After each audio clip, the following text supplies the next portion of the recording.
உங்க துறையில வந்து நீங்க இருந்தப்ப எங்க துறையில கிடையாது சார். நீங்க இருந்தப்ப சிலை மீட்பு வராருன்னு அமைச்சர் சேகர் பாபு குற்றம் சாட்டிட்டே இருக்காரு சார். எனக்கும் அவருக்கும் இருக்கிறது பதில் நான் சொல்லிடுறேன். நாளைக்கு தமிழ்நாடு திரும்பிடுமா? அவர் யாரோ, நானும் அழிய போறவன், அவரும் அழிய போறவர். பம்பரம் சுத்திக்கிட்டே இருக்கு, விஷயம் இருக்கிற வரைக்கும் ஓடு சுத்தி.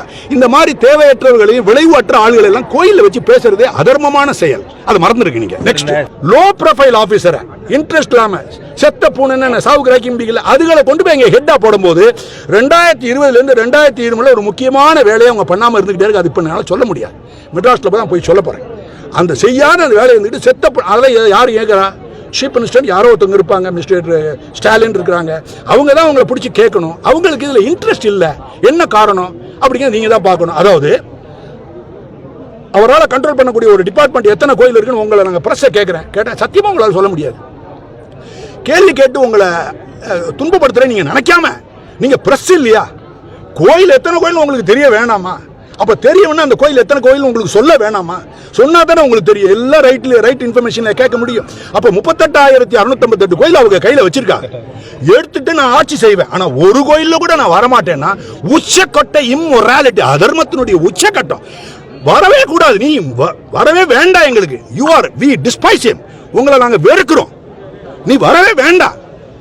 யாரும் உள்ள வர வேண்டாம். ஆனா கோயிலை கண்ட்ரோல் பண்றீங்கல்ல, வராத ஒரு உதாரணத்துக்கு எல்லா கோயில்களையும் யார் உருவாக்குனா சேரசோழ பாண்டியர்களும் விஜயநகர பேரத்திலும் உண்டாக்கியிருக்காங்க. அவங்க தான் அந்த கோயிலுக்கு சொத்தெல்லாம் கொடுத்துருக்காங்க.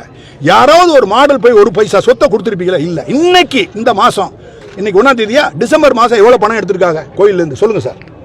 ஒரு மாதத்துக்கு டிசம்பர் மாதம் எவ்வளோ சார் பணம் எடுத்துரு? கோச்சிக்கிடாமல் சொல்லுங்க சார். மறந்துட்டீங்க.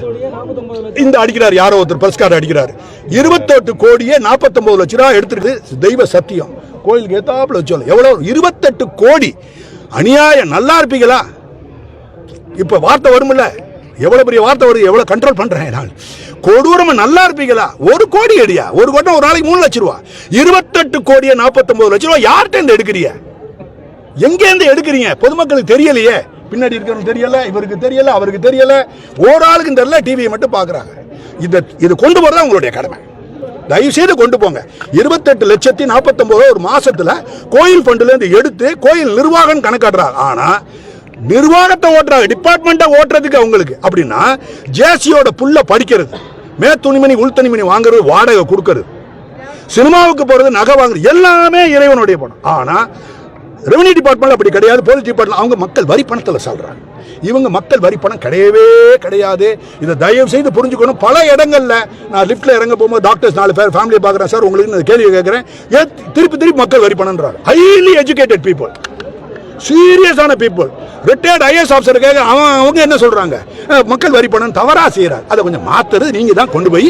கிடையாது, இந்த பணம் அவங்களுடைய பணம் இல்ல, கோயிலோட பணம். இன்னொரு சரி, உண்டியல்ல நாங்க உங்க உண்டியல்ல போறது சுண்டக்கா பணம், நீங்க போறதெல்லாம் கோடிக்கணக்கில்.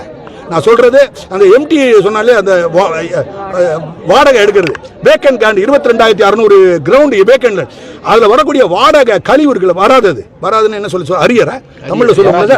தமிழ்ல பாக்கி வாடகை பாக்கி இருக்குல்ல, லீஸ் பாக்கி, அதை இவங்க நிறைய நடவடிக்கை எடுத்தேன்னு சொல்லி மிஸ்டர் ஸ்டாலின் கூட பயங்கரமா செஞ்சிருக்காரு, கதையெல்லாம் விட்டார் இல்லையா? அப்போ அதோட விலை 8 மாசத்துல அரியர் வந்தது மட்டும் 151 கோடி. அவங்க சொல்ற, அவங்க கையெழுத்து போட்டுருக்காங்க. அப்ப எனக்கு தெரியாம இங்கிலீஷ்ல கையெழுத்து போட்டான்னு சொல்ல முடியுமா? மினிஸ்டர் சொல்ல முடியாது. இப்ப மொத்தம் எவ்வளவு ரூபா? 151 கோடி ரூபா போன மாசம் 8 மாசத்துல வருமானம். அரியர்ல, லேண்ட்ல, வேக்கன் சைட்ல, அப்புறம் பில்டிங், அப்புறம் நில சொத்து 4,28,000, அதுல 135,000, 1,35,000 காணாம் சார். உள்ள எல்லாம் போட்டு இப்ப முன்னாடி மாதிரி நான் வேலை பார்த்தோம், உள்ள போட்டீங்கன்னா என்டையர் HRNS டிபார்ட்மெண்ட் மினிஸ்டர்ஸ் எல்லாத்தையும் தூக்கி உள்ள வச்சிருவேன். சரி சார், ஓகே, தேங்க்யூ. எனக்கு மட்டும் ஏதாவது ஆண்டவன் ஒரு எடுத்துக்க மாட்டேன், சத்தியமா எடுக்க மாட்டேன். உள் உணர்வுகளை சொல்றேன் நான். அவ்வளோ அட்டூழியங்கள் நடந்து எதை எடுத்தாலும் நாங்க தான் பண்றோம். நாங்க, நீ ஒரு கூலிக்காரங்கிற முதல் சொல்லிட்டு சொல்லு. கூலிக்காரன் யாரு? கூலி ஆட்ட வாங்குறிய? இறைவன்ட்ட வாங்குறீங்க. ஈஸ்வரன் ஃபண்டில் கூலி வாங்குற ஆளு.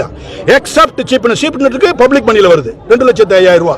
பட் வேற மினிஸ்டர் அவங்கலேருந்து அவருடைய பிஏ 2 பிஏ சார், 2 கமிஷனர் உள்ள வச்சிருக்காங்க சார். ஒரு ஆளுக்கு 2 லட்ச ரூபா சம்பளம். என்ன அநியாயம் சார்? வத்தனை இல்லை.